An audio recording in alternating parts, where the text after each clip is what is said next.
Hello friends.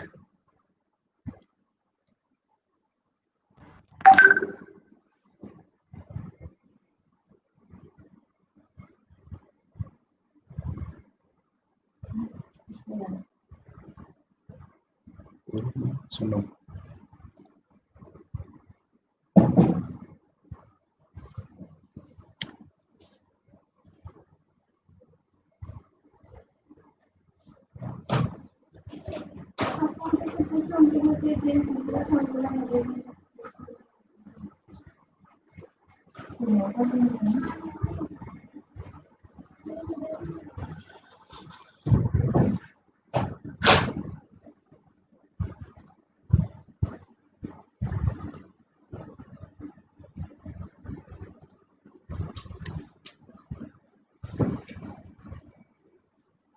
Hello friends, how's everyone? Namaskar. I am Acharya Dr. Manish.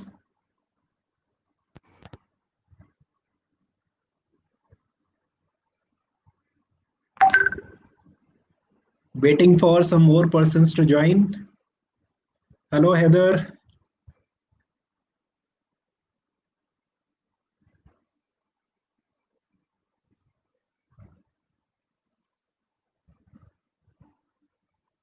First of all, I like to wish everyone a very happy World Environment Day.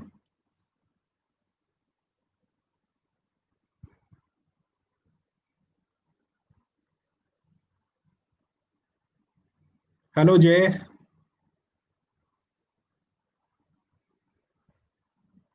Just waiting for a few more seconds. उसके बाद में हम आज का अपना topic start करते हैं.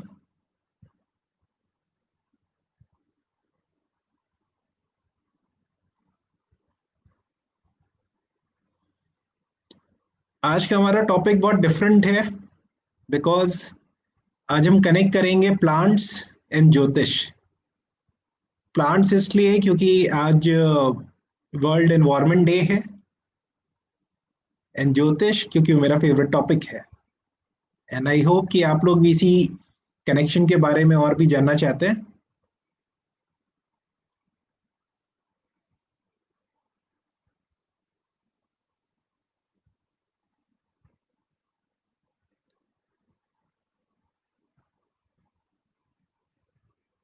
आप लोग कमेंट बॉक्स में अपने क्वेश्चंस टाइप कर सकते हैं, जो भी आपकी क्वेरी हो.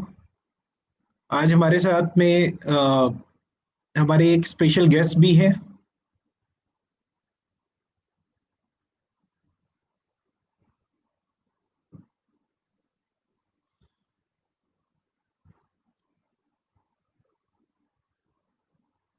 कोई क्वेरी, कोई question to start with? What is the connection between plants and ज्योतिष?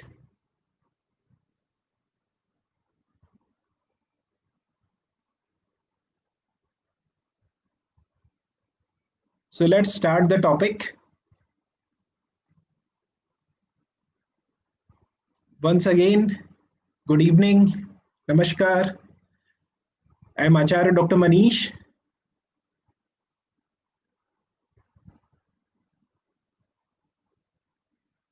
I am PhD in Jyotish and a certified aromatherapist.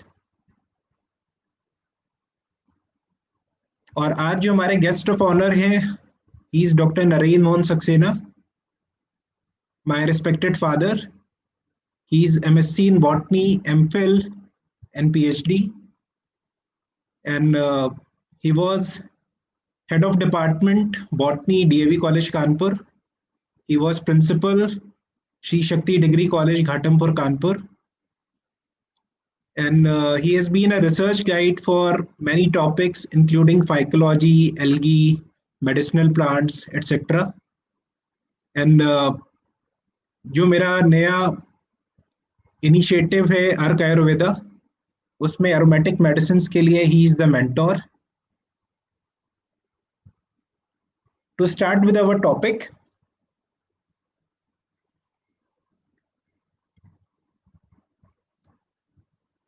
हम कनेक्ट करते हैं वनस्पति और ज्योतिष को. जो हमारे वृक्ष हैं, जो वनस्पति का हिस्सा है, उनकी ये महत्ता होती है कि बहुत बार यज्ञ करके, तालाब खुदवा के, अच्छे काम करके या किसी देवी देवता की आराधना करने से भी जो पुण्य नहीं मिलता, वो केवल एक पौधे को लगाने से मिल जाता है, क्योंकि एक पौधा बहुत से लोगों को जीवन दान देता है। ज्योतिष और वास्तु दोनों शास्त्रों में वृक्षों का मनुष्य से संबंध बताया गया है। हमारे हिंदू धर्म में ज्योतिष विद्या का बहुत महत्व है। अथर्ववेद के अनुसार ज्योतिष को वेदों की दृष्टि कहा गया है। ज्योतिष विद्या के द्वारा किसी भी जातक के भूत, भविष्य, वर्तमान की जानकारी प्राप्त करी जा सकती है। इससे बहुत सारे लोग ज्योतिषियों के पास जाते हैं ये पता करने के लिए कि हम सुखी और समृद्धशाली कैसे बने। ज्योतिष शास्त्र ये कहता है कि कुंडली में जो 12 घर होते हैं, उनमें अलग अलग ग्रहों की स्थिति से ही हमारा जीवन चलता है। अगर किसी कुंडली में कोई ग्रह अच्छा नहीं है, तो हो सकता है कि वो ग्रह उस जातक का कोई कार्य पूरा ना करे, उसके कामों में कोई रुकावट आए, उसकी ग्रोथ नहीं हो। इसी तरीके से हमारे पहले के लेक्चर्स में ये आ चुका है कि हमारा जो शरीर है वो 7 चक्रों से मिलकर के बना है। ये चक्र है मूलाधार, उसके ऊपर सैक्रल चक्र, फिर उसके बाद में सोलर प्लेक्सस, फिर हार्ट चक्र, फिर थ्रोट चक्र, थर्ड आई चक्र एंड फाइनली क्राउन चक्र। तो ये हमारे फिजिकल बॉडी का पार्ट नहीं होता है, ये हमारे सूक्ष्म शरीर या एस्ट्रल बॉडी का पार्ट होता है। अगर कभी भी इन चक्रों में से कोई चक्र डिसबैलेंस होता है तो वो हमारे फिजिकल बॉडी पे रिफ्लेक्ट करता है। हमें कोई बीमारी हो सकती है, हमारा कोई ऑर्गन खराब हो सकता है, वो सारी चीजें हमारे सूक्ष्म शरीर में दिखती हैं। ये जो 7 चक्र हैं ये गेटवे हैं। इन गेटवे के थ्रू हमारे शरीर की जो प्राणिक ऊर्जा है, प्राणिक एनर्जी, वो एक से दूसरी जगह पे जाती है। या हम कह सकते हैं कि सबसे नीचे के मूलाधार से ऊपर के सहस्रार चक्र तक उठती है। ये एक फिगर है जिससे आप ये देख सकते हैं कि कैसे हमारे अलग अलग चक्र अलग अलग ग्रहों के साथ में जुड़े हैं, क्योंकि हर एक चक्र की एक पर्टिकुलर एनर्जी है और ऐसे ही हर एक ग्रह की भी एक पर्टिकुलर एनर्जी है जो दोनों मैच करती है। इससे पता चलता है कि इन्हीं चक्रों से हमारे अलग अलग ग्रहों के बारे में पता किया जा सकता है, या हमारे तारामंडल में जो अलग अलग ग्रह हैं वो हमारे शरीर के इन चक्रों पे अपना प्रभाव छोड़ते हैं। इनको ठीक करने के लिए कभी हम योगा करते हैं, कभी कोई प्राणायाम करते हैं, कभी हम अपने चक्रों को साधते हैं, कभी हम एरोमेटिक मेडिसिन यूज करते हैं, कभी रेकी यूज करते हैं, कभी प्राणिक हीलिंग यूज करते हैं। तो हम इन्हीं चक्रों को या इन ग्रहों को ठीक करने की कोशिश करते हैं। तो हमारा वैदिक ज्योतिष ये कहता है कि जन्म के समय ग्रह जहां जहां पे थे उनसे हमारे शरीर का और हमारे स्वभाव का निर्माण होता है। उसके बाद में जैसे जैसे ये ग्रह घूमते रहते हैं, गोचर में एक से दूसरी राशि में जाते रहते हैं, वैसे ही हमारे जो दैनिक जीवन है, डेली हमारी जो एक्टिविटीज है वो बदलती हैं। तो ज्योतिष शास्त्र में हम 9 ग्रहों का अध्ययन करते हैं, 12 राशियों का अध्ययन करते हैं और 27 नक्षत्रों का अध्ययन करते हैं। और उससे हम किसी को बताते हैं कि उसका आने वाला समय कैसा होगा, या पहले पास्ट में उसके साथ में क्या अच्छा या क्या बुरा हुआ था। इसमें चंद्रमा पर जो आधारित विंशोत्तरी दशा है उससे भी हमें पता चलता है कि आगे आने वाला समय कैसा होगा, कब अच्छा होगा, कब खराब होगा। तो आज हम उसको कनेक्ट करते हैं वनस्पति के साथ में। तो सबसे पहला हमारा टॉपिक है नवग्रह वाटिका। ये एक रियल टाइम नवग्रह वाटिका की पिक्चर है। हमारे भारतीय ज्योतिष के अनुसार सूर्य, चंद्र, मंगल, बुध, बृहस्पति, शुक्र, शनि, राहु और केतु, ये 9 ग्रह हैं। ये जब अलग अलग नक्षत्रों से निकलते हैं तो हमारे जीवन पर इनका बहुत बड़ा प्रभाव पड़ता है। ये कभी अच्छा होता है, कभी खराब होता है। गरुड़ पुराण में भी ये लिखा हुआ है कि अर्क, पलाश, खैर, लटजीरा, पीपल, गूलर, शमी, दूब और कुश, ये 9 ग्रहों की समिधाएं हैं। मतलब ये वो 9 पेड़ हैं या 9 ऐसी वनस्पतियां हैं जो हमारे 9 ग्रहों को सीधे प्रभावित करती हैं। आपको पता है कि ज्योतिष में यज्ञ का बहुत बड़ा रोल है। ज्यादातर उपायों के लिए हम ग्रह शांति के लिए यज्ञ करते हैं। उन यज्ञों में अलग अलग ग्रहों से रिलेटेड प्रॉब्लम को सॉल्व करने के लिए हम इन अलग अलग लकड़ियों का प्रयोग करते हैं या समिधाओं का प्रयोग करते हैं। तो जब नवग्रह वाटिका बनाते हैं तो उसको उसका स्ट्रक्चर कुछ इस टाइप का होता है। बीच में सूर्य, उत्तर में मंगल, नीचे शनि, राहु, केतु, चंद्रमा, शुक्र, बुध, गुरु, जैसा इस फिगर में दिया हुआ है। ऐसे ही हमारे 9 ग्रह की वाटिका बनाई जाती है, जो भी आपको पीछे एक फिगर में दिखाई थी। यहां पर भी ऐसे ही बनाया गया है।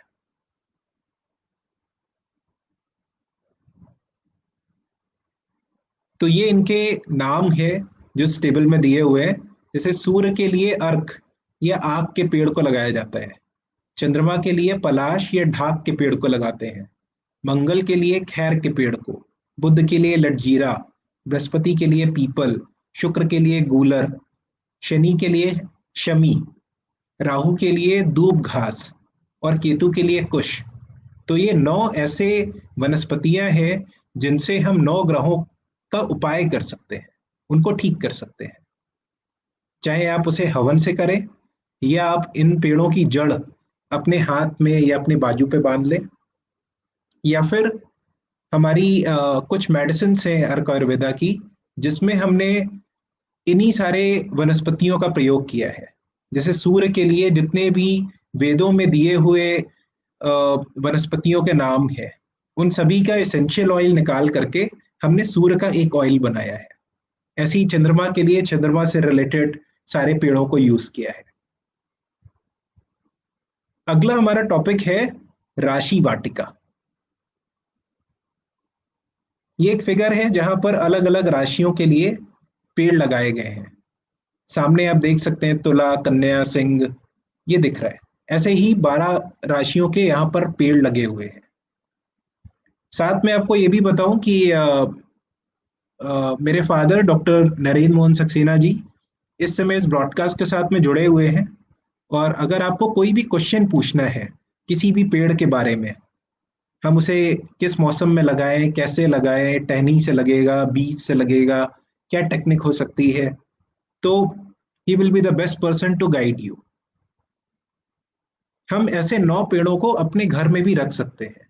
जैसे हम अपने पूजा में अलग अलग भगवानों की मूर्तियां या उनकी फोटो रखते हैं, ऐसे ही हमारे घर में भी ऐसे 9 पेड़ होने चाहिए। अगर आपको लगता है कि हम गुरु के लिए पीपल का पेड़ घर में नहीं लगा सकते, तो उसके और भी पेड़ हैं। इन सारे क्वेश्चंस के आंसर आपको कमेंट बॉक्स में मिल सकते हैं। मैं अभी आपको टॉपिक्स बता रहा हूं, वो अवेलेबल है। आपको जब भी कोई क्वेश्चन पूछना है आप उनसे पूछ सकते हैं। तो अभी हम बात कर रहे थे राशि वाटिका की। इस राशि वाटिका में हम 12 राशियों के लिए अलग अलग पेड़ लगाते हैं। राशि कौन सी है? मेष, वृषभ, मिथुन, कर्क, सिंह, कन्या, तुला, वृश्चिक, धनु, मकर, कुंभ और मीन राशि। इस टेबल में मैंने दिया हुआ है कि किस राशि के लिए हम कौन से पेड़ को प्रयोग कर सकते हैं। जैसे मेष राशि का स्वामी होता है मंगल, और उसके लिए हम लाल चंदन, अनंत मूल या खैर के पेड़ का प्रयोग कर सकते हैं। ऐसे ही वृषभ राशि के लिए सप्तपर्णी, सफेद चमेली, गूलर या पपीता। मिथुन के लिए अपामार्ग, जैक ट्री, एलोवेरा। कर्क राशि के लिए पलाश या खिरनी। सिंह राशि के लिए बेल, सफेद मदार, आंकड़ा। कन्या राशि के लिए अपामार्ग, आम, एलोवेरा। तुला राशि के लिए बकुल, गूलर, सफेद चमेली, सफेद पलाश। वृश्चिक राशि के लिए खदिर या खैर, अनंतमूर। धनु राशि के लिए पीपल, केला, आम। मकर राशि के लिए शमी, बिच्छू, नीम, शीशम। कुंभ राशि के लिए शमी, नीम या शीशम, और मीन राशि के लिए केला, पीपल, आम या पीला चंदन। ये 12 पेड़ है, अलग अलग कैटेगरीज हैं इसकी। आप जैसे न्यूज़पेपर में पढ़ते हैं ना कि 12 राशियों का राशिफल आता है कि आज का दिन आपका ऐसा होगा, आप ये उपाय करिए, और उसमें अलग अलग उपाय होते हैं। कई बार हो सकता है कि वो उपाय आपने सवेरे कहीं पर सुना या न्यूज़पेपर में पढ़ा और आपको लग रहा है कि हम उपाय कैसे करें। तो बहुत आसान सा तरीका है कि आप इनका एक एक पेड़ अपने घर में लगाइए। अगर बड़े पेड़ हैं तो हम उनका बोनसाई लगा सकते हैं, और अगर हम उस पेड़ की सेवा करते हैं तो हम इन राशियों की सेवा कर रहे हैं, इन राशियों का हम उपचार कर रहे हैं। जैसे मेरी धनु राशि है तो मेरे पास में ऑप्शन है पीपल, केला, आम। तो मैंने आम का एक पेड़ लगा लिया, या आपके घर में किसी की राशि धनु है तो अपने घर में एक छोटा सा आम का पेड़ लगा लिया बोनसाई में, उसमें उसका नाम भी लिख दिया जिस व्यक्ति की वो राशि है। अब उसके बाद में जिसकी वो राशि है वो भी उसकी सेवा कर सकता है। कई बार मुझसे लोग कहते हैं कि भाई हमसे मंत्र का जाप नहीं होगा, क्या हमारी मदर कर सकती हैं? तो हाँ, अगर वो आपके लिए मंत्र का जाप कर सकती हैं तो आपके नाम के का जो वृक्ष है, जो वनस्पति है, उसकी सेवा भी कर सकती हैं। अगर आप थोड़ा सा समय निकालते हैं इन 12 राशियों के लिए, तो बहुत लोगों को देखा है ना, एक अंगूठी पहनते हैं 9 रत्नों की। ऐसे ही आप तो अपने घर में पूरे के पूरे 12 राशियों का पेड़ लगा सकते हैं, उनकी सेवा कर सकते हैं। ऐसे ही हम बात करते हैं नक्षत्र वाटिका की। तो देखिए, हमने स्टार्ट किया था 9 ग्रहों से। 9 ग्रहों से जुड़े हुए 12 राशियां हैं, और हर एक राशि के अलग अलग नक्षत्र हैं। तो जैसे हमारे धरती पर हम कोई भी एक सर्कल बनाए तो वो 360 डिग्रीज का होता है। ऐसे ही अगर हम आकाश मंडल में अपने चारों ओर 360 डिग्री में पूरे आकाश मंडल को बांट लें तो हम उसके 27 टुकड़े कर सकते हैं, और ये जो 27 उसके हिस्से होंगे उन्हीं को नक्षत्र कहते हैं। ये एक रियल टाइम पिक्चर है, पंजाब में एक जगह की है जहां पर 27 नक्षत्रों के लिए उन्होंने प्लांटेशन किया हुआ है। लोग यहाँ पर आते हैं और अपने अपने जन्म से जुड़े हुए नक्षत्र की सेवा करते हैं। ये नक्षत्र कैसे हैं? जैसे अश्विनी नक्षत्र, इसके लिए कुचिला। भरणी नक्षत्र के लिए आंवला। कृतिका नक्षत्र के लिए गूलर। रोहिणी के लिए जामुन। मृगशिरा के लिए खैर। आद्रा नक्षत्र के लिए शीशम। पुनर्वसु के लिए बांस। पुष्य नक्षत्र के लिए पीपल। अश्लेषा नक्षत्र के लिए नागकेसर। मघा नक्षत्र के लिए वट या बरगद। पूर्वा फाल्गुनी के लिए ढाक। उत्तरा फाल्गुनी के लिए पाकड़। हस्त नक्षत्र में जिनका जन्म हुआ है उनके लिए जूही। चित्रा नक्षत्र वालों के लिए बेल। स्वाति नक्षत्र वालों के लिए अर्जुन। विशाखा नक्षत्र के लिए भटकटैया या कंटकारी। अनुराधा नक्षत्र के लिए मौलश्री। ज्येष्ठा नक्षत्र जिनका है उनके लिए शामली। मूल नक्षत्र वालों के लिए साल का पेड़। पूर्वा नक्षत्र वालों के लिए जलवेतस। उत्तरा नक्षत्र के लिए कटहल। श्रवण नक्षत्र के लिए मदार। धनिष्ठा के लिए शमी। शतभिषा के लिए कदम्ब। पूर्वा भाद्रपद के लिए आम। उत्तरा भाद्रपद के लिए नीम। रेवती नक्षत्र के लिए मधुका। इस तरीके से हम 27 नक्षत्र के लिए 27 अलग अलग वनस्पतियों का प्रयोग कर सकते हैं। तो आपका जन्म भी इन्हीं 27 में से किसी एक नक्षत्र पर हुआ होगा। यहां पर स्पेशलाइजेशन चल रहा है, 9 ग्रह, उसके आगे गए 12 राशियां, उसके आगे गए 27 नक्षत्र। तो आपका जिसमें जिस नक्षत्र में जन्म हुआ है उससे जुड़ा हुआ आप कोई एक वनस्पति ले सकते हैं। मान लीजिए इनमें से कोई एक वनस्पति आपको लग रहा है कि हम उस पर कैसे काम करेंगे, उसे हम कैसे लगाएंगे, ये तो बहुत मुश्किल है हमारे घर में लगना। उसके और भी ऑप्शन है। आप कमेंट बॉक्स में बताइए कि आपको इस पेड़ को लगाने में प्रॉब्लम हो रही है। हमारे पास में एक्सपर्ट है जो आपको बताएंगे कि वो पेड़ या फिर किसी और पेड़ को आप लगा करके कैसे उस नक्षत्र का आप फायदा ले सकते हैं, कैसे आप अपने उस नक्षत्र की प्रॉब्लम को सॉल्व कर सकते हैं। ये इसका चार्ट है जहां पर ये दिखाया गया है कि कैसे 360 डिग्री को 27 नक्षत्रों में बांटा गया है। इन सारे नक्षत्रों के भी 4 हिस्से होते हैं, उनको हम नक्षत्र के चरण कहते हैं। इसी तरीके से एक और टॉपिक है, शायद आपने कम सुना हो, पंचवटी वाटिका। आपको पता है ना कि रामचंद्र जी जब वनवास में गए थे तो पंचवटी में रुके थे। तो पंचवटी का मतलब क्या है? तो पंचवटी का मतलब है कि इन दिशाओं में हम 5 अलग अलग वनस्पतियों को लगा दें। कैसे? उत्तर में बेल का पेड़, पूर्व में पीपल का पेड़, फिर अग्निकोण यानी कि पूर्व और दक्षिण के जो बीच का हिस्सा है वहां पर अशोक का पेड़, दक्षिण में आंवला का पेड़ और पश्चिम में बरगद का पेड़। अगर हम इस तरीके से 5 अलग अलग वृक्षों को लगाते हैं तो ऐसे स्थान को हम कहते हैं कि हमने वहां पे एक पंचवटी बनाई है। आपने सुना होगा रामायण में ऐसा आया है कि पंचवटी में जाकर के उन्होंने अपनी वाटिका बनाई थी। तो अगर आपके घर पे भी ये पॉसिबल है तो आप ऐसे 5 अलग अलग पेड़ों को इन दिशाओं में लगा सकते हैं। घर का केवल नाम पंचवटी लिखने से हमें शायद उतना फायदा ना हो, बट अगर हम अपने घर के चारों ओर इस तरह के 5 पेड़ लगाते हैं अवश्य उसका फायदा होगा। अगर आप अपने घर पे नहीं लगा सकते हैं तो आसपास में देखिए कोई पार्क हो, कोई खाली मैदान हो, वहां पर ऐसे 5 पेड़ लगा दीजिए और जब कभी आपको समय मिले उसके बीच में जाकर के बैठिए। इन सारे पेड़ों को ये सोच करके लगाया गया है कि दिन के अलग अलग हिस्सों पर जब सूर्य अलग अलग दिशाओं से होकर के पूरब से पश्चिम की ओर जाता है तो आपको सबसे ज्यादा सुख की प्राप्ति होगी। फिर से ये हमारे बहुत पुरातन शास्त्रों में ऐसा दिया हुआ है। तो अगर आप इसका प्रयोग करते हैं, आपके पास कोई फार्म हाउस है या आपका कोई ऐसा प्लॉट है, लगा के देखिए, बैठ के देखिए। जब श्री राम को संतोष मिला था तो आपको भी बहुत संतोष मिलेगा।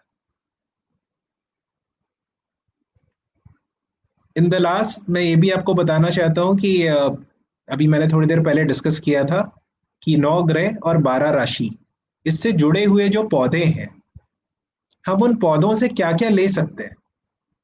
पौधे की पत्तियां, उनकी छाल, हो सकता है उनसे कोई फल आता हो सकता है कि उनसे कोई लिक्विड निकलता हो सकता है उनकी हम कहीं से उनकी जड़ निकाल सके।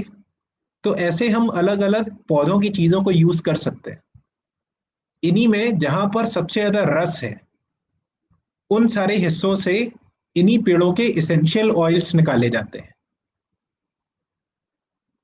उन इसेंशियल ऑयल्स को मिक्स करने के बाद में ये सारे ऑयल्स बनते हैं।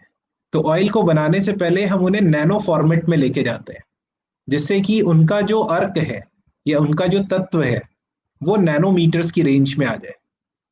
और ऐसा साइंस कहती है कि अगर कोई पार्टिकल नैनो के फॉर्म में चला जाता है तो उसकी प्रॉपर्टीज बहुत ज्यादा बढ़ जाती। और ये भी माना जाता है कि जो नैनो पार्टिकल्स हैं वो हमारे डीएनए को भी चेंज करने की ताकत रखते हैं। तो हम किसी भी ग्रह को ठीक करने के लिए या किसी भी राशि का फल लेने के लिए हम उससे जुड़े हुए एसेंशियल ऑयल का भी प्रयोग कर सकते हैं। आज के सेशन में इतना ही। लाइव सेशन है, इसके बाद भी अगर आप कमेंट्स करते हैं तो हम आपके कमेंट्स का आंसर देंगे। कल भी हमारा एक स्पेशल सेशन है ऑरा वास्तु के ऊपर, जहाँ पर बताया गया है कि हमारे जैसे हमारे शरीर की एनर्जी होती है ऐसे ही पेड़ पौधों में एनर्जी होती है, ऐसे ही आपके घर के अंदर भी एनर्जी होती है। हम उस एनर्जी के हिसाब से आपके घर का वास्तु कैसे देखें। वास्तु है क्या? जो आपके पंच तत्व है, वो पंच तत्व घर में सही से है कि नहीं है, कुछ बिगड़ तो नहीं रहा है, गलत दिशा में भोजन तो नहीं बना रहे, गलत दिशा में नहा तो नहीं रहे, गलत दिशा में सो तो नहीं रहे। एक छोटी सी टिप, आप में से वो सारे लोग जिनका सिर सोते समय उत्तर दिशा में होता है, उनको हो सकता है रात में बहुत टेंशन रहती हो, या उनकी बॉडी में बहुत ज्यादा स्टिफनेस आती हो, बॉडी में बहुत खिंचाव होता हो। तो आप अपने सिर के सोने की डायरेक्शन देखिए, उसको चेंज करिए, अपने सिर को दक्षिण की ओर लेकर के जाइए। आप देखिए, आपको उस दिन ना तो शरीर में कोई खिंचाव होगा, आपको नींद भी अच्छी आएगी। तो ऐसी दो दिशाएं हैं, एक पूर्व और एक दक्षिण। जिनका स्वास्थ्य अच्छा नहीं है, जिन्हें हेल्थ प्रॉब्लम्स है, वो अपना सिर दक्षिण दिशा में रखें। और जो चाहते हैं कि उन्हें एक बहुत अच्छी नींद आए, सुकून की नींद आए, वो एक दिन पूर्व में सिर करके सो के देखें। जब आप अच्छे से सोएंगे तो आपका अगला दिन बहुत अच्छा बीतेगा। ऐसे बहुत सारे टिप्स हम कल के सेशन में कवर करेंगे। आज के लिए इतना ही। नमस्कार।